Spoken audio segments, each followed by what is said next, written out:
Hari kedua pembelajaran tatap muka di Sekolah Menengah Pertama SMP Negeri 47 Makassar, Selasa 5 Oktober.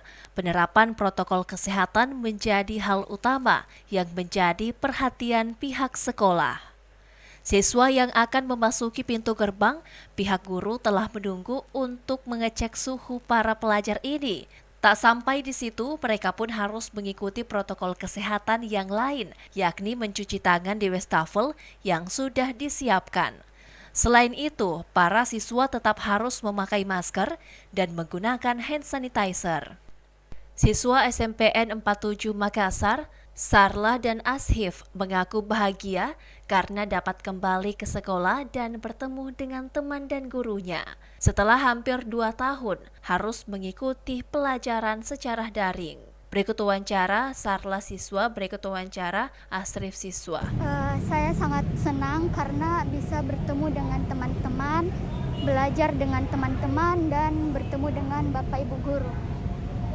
Kita tidak bisa memasuki sekolah jika kita tidak menerapkan protokol kesehatan, yaitu mencuci tangan, memakai sabun, memakai sanitizer, tes suhu, menjaga jarak. Kepala UPT SPF SMPN 47 Makassar, Dr. Sompo Esborah mengatakan bahwa hanya 5% siswa yang mengikuti PTM pada hari kedua ini yang merupakan jadwal dari kelas 7.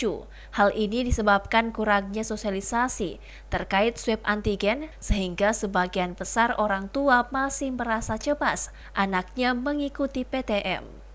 Berikut wawancara Dr. Sompo Esborah, Kepala UPT SPF 47 Makassar. Sosialisasi tentang masalah swab.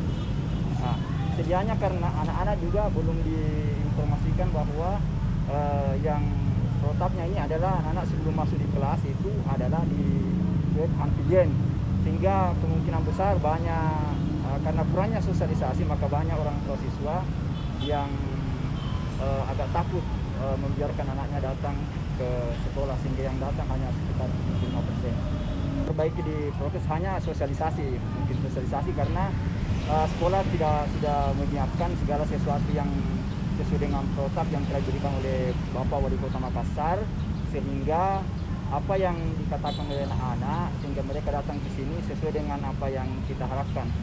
Proses pembelajaran tatap muka terbatas di SMPN 47 Makassar turut diawasi dari Satgas yang terdiri dari Satpol PP dan aparat kepolisian. Haryanto Sagalamen, Vivi Afriani Rabang, Fajar TV Fajar Radio melaporkan.